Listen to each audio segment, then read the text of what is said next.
다 함께 사도신강하심으로써 10월 8일 새벽기도에 하나님 앞에 드리도록 하겠습니다. 나는 전능하신 아버지 하나님, 천지의 창조주를 믿습니다. 나는 그의 유일하신 아들 우리 주 예수 그리스도를 믿습니다. 그는 성령으로 잉태되어 동정녀 마리아에게서 나시고 본디오 빌라도에게 고난을 받아 십자가에 못 박혀 죽으시고 장사된 지 사흘 만에 죽은 자 가운데서 다시 살아나셨으며 하늘에 오르시어 전능하신 아버지 하나님 우편에 앉아 계시다가 거기로부터 살아있는 자와 죽은 자를 심판하러 오십니다. 나는 성령을 믿으며 거룩한 공교회와 성도의 교제와 죄를 용서받는 것과 몸의 부활과 영생을 믿습니다. 아멘. 다 함께 찬송가 454장 주와 같이 되기를 함께 찬양하겠습니다.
오늘 우리에게 주시는 하나님의 말씀은 로마서 15장 1절에서 13절까지에 있는 말씀입니다. 로마서 15장 1절에서 13절까지에 있는 말씀독하겠습니다. 믿음이 강한 우리는 마땅히 믿음이 약한 자의 약점을 담당하고 자기를 기쁘게 하지 아니할 것이니라. 우리 각 사람이 이웃을 기쁘게 하되 선을 이루고 덕을 세우도록 할지니라. 그리스도께서도 자기를 기쁘게 하지 아니하셨나니 기록된 바 주를 비방하는 자들의 비방이 내게 미쳤나이다 함과 같으니라. 무엇이든지 전에 기록된 바는 우리의 교훈을 위하여 기록된 것이니 우리로 하여금 인내로 또는 성경의 위로로 소망을 가지게 함이니라. 이제 인내와 위로의 하나님이 너희로 그리스도 예수를 본받아 서로 뜻이 같게 하여 주사 한 마음과 한 입으로 하나님 곧 우리 주 예수 그리스도의 아버지께 영광을 돌리게 하려 하노라. 그러므로 그리스도께서 우리를 받아 하나님께 영광을 돌리심과 같이 너희도 서로 받으라. 내가 말하노니 그리스도께서 하나님의 진실하심을 위하여 할례의 추종자가 되셨으니 이는 조상들에게 주신 약속들을 견고하게 하시고 이방인들도 그 긍휼하심으로 말미암아 하나님께 영광을 돌리게 하려 하심이라. 기록된 바 그러므로 내가 열방 중에서 주께 감사하고 주의 이름을 찬송하리로다 함과 같으니라. 또 이르되 열방들아 주의 백성과 함께 즐거워하라 하였으며 또 모든 열방들아 주를 찬양하며 모든 백성들아 그를 찬송하라 하였으며 또 이사야가 이르되 이새의 뿔이 곧 열방을 다스리기 위하여 일어나시는 이가 있으리니 열방이 그에게 소망을 두리라 하였느니라. 소망의 하나님이 모든 기쁨과 평강을 믿음 안에서 너희에게 충만하게 하사 성령의 능력으로 소망이 넘치게 하시기를 원하노라. 아멘. 소망의 하나님이 모든 기쁨과 평강을 믿음 안에서 여러분에게 충만하게 하사 소망이 넘치게 하시기를 기도드립니다. 추석 연휴 기간 동안 예배의 자리를 지키기 위해서 하나님의 존전으로 나오신 여러분들을 예수님의 이름으로 환영합니다. 보름달같이 큰 그 달과 같이 추석의 연휴의 그 풍성함이 바로 저와 여러분의 삶 속에 그리고 우리 교회와 우리 주변의 이웃들에게 넉넉히 흘러가기를 간절히 소원합니다. 기독교인으로서 한 사람의 신앙의 깊이를 생각할 때 가장 중요한 척도가 되는 것이 무엇일까요? 어떤 한 사람이 예배에 빠짐없이 잘 나오는 것, 또 얼마나 교회를 위해 재정적으로 또 물질적으로 또 시간적으로 헌신하고 있는가를 통해서 다양한 기준으로 신앙에 대해서 살필 수 있을 겁니다. 그러나 그 사람의 신앙 인격이 얼마나 예수 그리스도를 닮았는가라는 질문으로 기준 삼는 일에 대해서 이의를 제기할 사람은 그리 많지 않을 것입니다. 왜냐하면 우리 신앙의 본질은 예수 그리스도시고 그리고 우리 신앙생활은 그 예수님을 닮아가는 성화의 과정이기 때문입니다.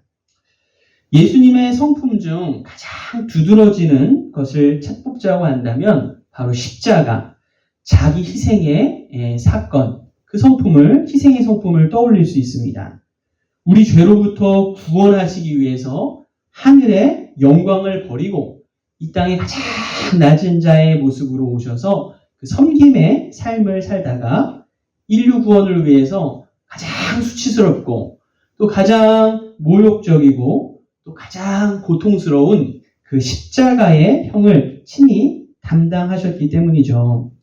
여기에 삶으로 보여주신 그분의 이 자기 부인, 이 자기 희생이라는 핵심적인 가르침이 이 십자가 사건 안에 담겨 있는 것입니다. 예수님께서 말씀하셨죠. 우리 마태복음 16장 24절의 말씀을 보시면 이에 예수께서 제자들에게 이르시되 누구든지 나를 따라오려거든 자기를 부인하고 자기 십자가를 지고 나를 따를 것이니라 말씀하셨어요. 예수님을 따르기 위해서 자기 부인은 필수적인 선결 조건입니다. 자기 부인 없이 내 생각과 내 고집만이 절대적으로 옳다고 믿는 사람은 아직 신앙적으로 미숙한 사람입니다. 어린아이의 경우를 살펴보면 어린아이들은 다른 사람을 배려할 줄을 몰라요. 내 생각과 내 기분과 내 감정이 가장 중요해요. 내가 원하는 것을 지금 당장 얻지 못하면 그 자리에서 울어버리고 맙니다. 가끔 쇼핑몰에서 저거 사달라고 엄마한테 짜증을 부리고 눈물을 흘리면서 주저앉아서 우는 아이를 볼 때가 있습니다. 소위 땡깡 부리는 그런 아이들인데요. 그런데 여러분 쇼핑몰에서 발을 동동 구르며 누워 제껴 땡깡을 부리는 어른을 보기는 좀처럼 쉽지가 않습니다. 가끔 진상 고객들이 있기도 하지만 그래도 아이에 비해서 어른들은 상황을 생각하고 다른 사람을 생각하기 때문입니다. 신앙도 그래요. 신앙이 성숙하면 성숙할수록 내가 원하는 것, 내가 바라는 것, 내 소원만을 요구하는 그러한 신앙에서 벗어나 나 자신을 부인하고 십자가를 따르셨던 예수님을 더 깊이 닮아가게 됩니다.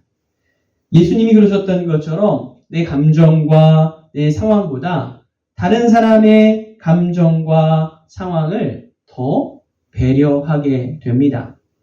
나 중심으로 나만 보던 시각에서 상대를 볼 수 있는 시각으로 바뀌게 되고 우리를 살필 수 있는 더 큰 눈을 성령의 도우심 가운데 갖게 되는 것이죠. 그래서 예수님을 믿으면 나 중심의 사고가 변화해서 공동체 중심적인 사고로 바뀌게 됩니다. 교회의 머리 되시는 예수 그리스도를 따라 교회가 삶의 기준이 되어가게 되는 것이죠. 생각해보면 참 놀랍습니다. 어떻게 다양한 성장 환경, 또 성격의 차이, 또 배경의 차이, 다양한 삶의 자리들이 있음에도 불구하고 그런 다양한 가치관 속에서도 어떻게 교회가 하나가 될 수 있을까요? 이렇게 많은 사람이 한 마음이 된다는 것은 기적과 같은 일입니다. 그 기적이 나타날 수 있는 이유는 우리가 같은 예수 그리스도를 바라보기 때문이에요. 우리 각자가 삶의 자리는 다르지만 그 자리에서 같은 예수님을 본받고자 같은 예수님을 바라볼 때 성령께서 우리를 하나로 묶어주시는 것입니다. 예수님이 기준이 되시고 교회의 머리 되신 주님의 말씀에 따르고 순종하고자 할 때 하나님께서 조율하시는 놀라운 기적인 것이죠. 오늘 본문 1절, 2절 같이 한번 볼까요? 오늘 본문에도 이런 일들이 일어나고 있는데요. 같이 한번 읽어보겠습니다. 1절, 2절에 있는 말씀입니다. 믿음이 강한 우리는 마땅히 믿음이 약한 자의 약점을 담당하고 자기를 기쁘게 하지 아니할 것이라. 우리 각 사람이 이웃을 기쁘게 하되 선을 이루고 덕을 세우도록 할지니라. 아멘. 믿음이 강한 자가 약한 자의 약점을 담당한다. 원어적으로 보면 대신 짐을 지어 같은 방향으로 갈 수 있게 한다는 의미입니다. 돕는 일입니다. 약한 부분을 여러분 드러내고 비난하는 것이 아니라 그것을 감싸주고 품어주고 대신 짐지어 같은 방향으로 갈 수 있도록 돕는다는 거예요. 자기중심적인 사람은 이웃에게 좋은 일이 일어나면 그것을 시기하고 나쁜 일이 일어나면 그것을 끄집어내 비난하지만 예수 그리스도 안에 이웃을 기쁘게 하는 사람은 좋은 일이 일어나면 함께 웃어주고 나쁜 일이 일어나면 덮어주고 함께 울어주게 되는 것입니다. 그래서 성경은 오늘 자기를 기쁘게 하지 않는다. 오히려 이웃을 기쁘게 합니다. 라고 이야기해요. 그리고 이웃을 기쁘게 하는 일을 통해 선을 이루고 덕을 세워가는 것입니다. 자기중심적인 사람은 자신의 이익을 위해서 다른 사람의 이익을 편취하고 또 내 편리를 얻을 수 있지만 이웃을 기쁘게 할 수는 없습니다. 이를 통해서 선을 이루고 덕을 세울 수는 없어요. 하지만 반대로 이웃을 기쁘게 하고자 할 때, 이웃을 기쁘게 하고자 하는 삶을 살 때 우리는 선을 이룹니다. 그리고 덕을 이루는 삶을 살아가게 돼요. 바로 우리가 그토록 닮기를 원하는 예수님께서 그러셨어요. 그래서 오늘 본문 3절에서도 이렇게 말씀하시죠. 그리스도께서도 자기를 기쁘게 하지 아니하셨나니 기록된 바 주를 비방하는 자들의 비방이 내게 미쳤나이다 함과 같으니라. 아멘. 예수님은 자기를 기쁘게 하지 않으셨습니다. 그 대신 비방을 당하셨어요. 우리가 사는 이 시대는 점점 더 개인화되고 파편화되어서 자기중심적인 삶이 그냥 익숙해져 버린 그런 삶을 살아가고 있습니다. 다른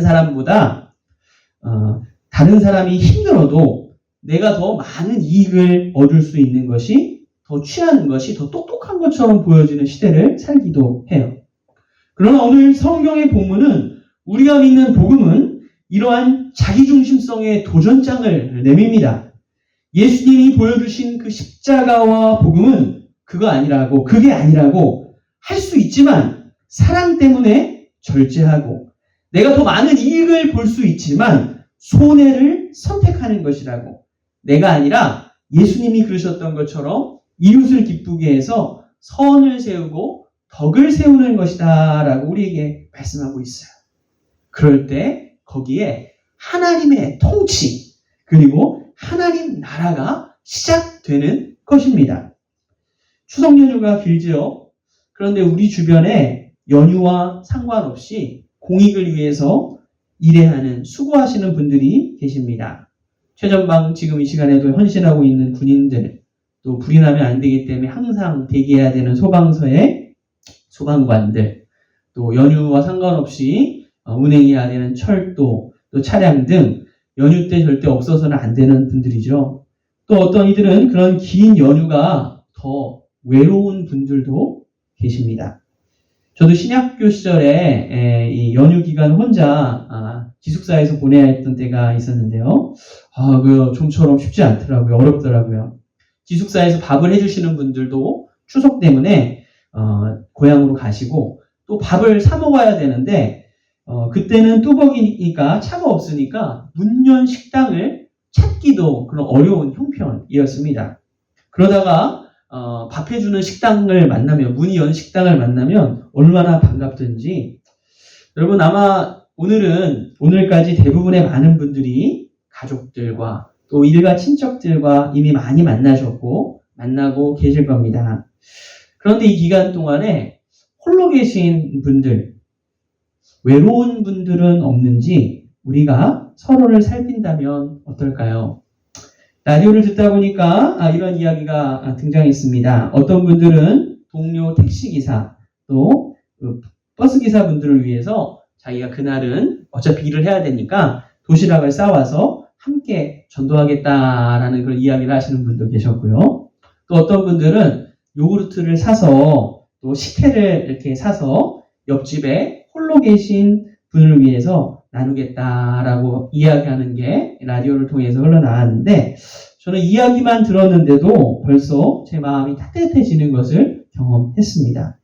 대단한 나눔이 아니어도 이 말씀을 듣고 오늘 이 새벽에 말씀을 듣고 계신 분들이 각자의 자리에서 식혜 한 잔, 요구르트 하나라도 그 작은 것 하나만 나누어도 이웃들이 기뻐할 것이고 하나님이 기뻐하실 겁니다. 선을 이루고 덕을 세우며 세상은 나도 모르는 사이에 더 따뜻해져 있을 것입니다.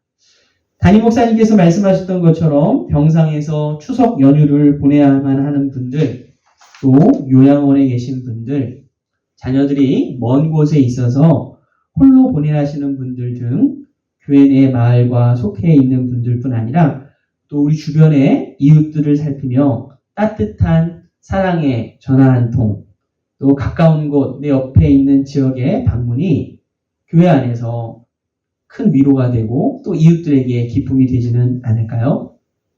한 가지 이야기를 하며 말씀을 마치고자 합니다. 이 설교를 준비하면서 생명의 삶을 보니까 마음을 따뜻하게 하는 101가지 이야기에 존이라고 하는 다운 증후군을 앓고 있는 장애인의 이야기가 나왔습니다. 시애틀에서 열린 이 장애인 올림픽에 단거리 선수로 발탁이 돼서 이제 출전을 하게 된 거죠. 얼마나 열심히 훈련을 했겠습니까? 다운 증후군을 앓고 있었지만 시합날 그 올림픽에 나가서 여러 명의 단거리 달리기 선수들이 출발선에 섰고 신호와 함께 동시에 달려나갔습니다. 탁 하는 소리와 함께 연습했던 최선을 다해서 달려나갔어요. 그런데 문제는 존이 뛰자마자 앞에서 넘어지고 만 겁니다. 얼마나 안타까운 일입니까? 한 명의 실족이 다른 사람들에게는 기회가 되는 상황입니다. 그런데 존이 넘어지자마자 앞으로 뛰어갔던 7명의 장애인 선수들이 달리다가 모두 멈춰버린 거예요. 그리고 다시 돌아왔습니다. 존을 둘러싸고 괜찮다라고 격려하면서 일으켜 세운 후 8명이 손을 붙잡고 함께 뛰기 시작했습니다. 그들에게는 1등을 한다는 것보다 함께 뛴다는 것이 더 큰 의미를 가지고 있었기 때문입니다. 세상은 빨리 가는 사람만 주목하고 넘어진 사람에게는 관심이 없는 것 같습니다. 그러나 예수 믿는 우리는 이 장애인 선수와들과 같이 넘어진 자를 돌아보며 이 추석 명절간 이웃의 기쁨을 위해서 선을 이루고 덕을 세우는 신앙인이 되었으면 좋겠습니다. 어떤 사람이 하나님 보시기에 더 아름다운 사람일까요? 어떤 사람이 예수님의 성품을 더 많이 닮은 사람일까요? 이 추석 명절간 이웃을 기쁨을 위해서 작은 섬김의 일들을 감당할 수 있는 저와 여러분의 복된 하루가 되기를 주의 이름으로 간절히 소원합니다. 우리 다 함께 찬송가 216장 함께 찬양하도록 하겠습니다.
같이 기도합니다. 추석 기간 한가위의 보름달처럼 우리에게 넉넉한 은혜를 주심에 감사드립니다. 예수님이 그러셨던 것처럼 나 자신만을 기쁘게 하는 삶이 아니라 이웃을 기쁘게 하며 서원을 이루고 덕을 세우는 사람이 되고 싶습니다. 이 추석 기간 동안 잠시 내 주변을 둘러볼 수 있는 마음을 주시고 주님의 사랑을 흐르게 하는 축복의 통로가 되도록 주님 우리를 사용해 주시옵소서. 연휴가 긴 만큼 내 주변에 있는 이웃들 그리고 또 믿지 않는 이웃들을 기쁘게 하는 일을 통해 선을 이루고 덕을 세우게 하여 주시옵소서. 어느 때보다도 더 풍성하고 따뜻한 절기가 될 수 있도록 성령님 도와주시옵소서. 지금 이 시간에도 가족과 떨어져서 하늘과 땅과 바다, 나라를 지키는 군인들과 공공의 임무 수행을 위해 헌신하는 이들을 기억하여 주시옵소서. 추석이지만 가족들과 떨어져 보내야 하는 이들에게도 외롭지 않도록 주님의 따뜻한 손길을 내밀어 주시옵소서. 질병으로 아파하며 병원에 입원해 있는 이들과 교우들에게 마음과 영혼과 육체가 회복되고 고통이 경감되는 은혜를 더하여 주옵소서. 담임 목사님께 영육간의 강건함을 더하시며 성령 충만케 하셔서 하나님의 영광을 위해 귀한 목회사역을 잘 감당할 수 있도록 은혜를 더하여 주시옵소서. 오늘 하루도 주님의 선한 도움을 구할 때 우리 주 예수 그리스도의 이름으로 기도드리옵나이다. 아멘. 우리 이 시간 우리 사랑하는 가족과 가문을 위해 여러분 같이 중보해 주시고 또 오늘 환우분들 위해서 이금란 권사님, 최갑순 집사님, 장경록님 그리고 송막달 권사님 위해서 우리 다 함께 기도하는 시간 갖도록 하겠습니다.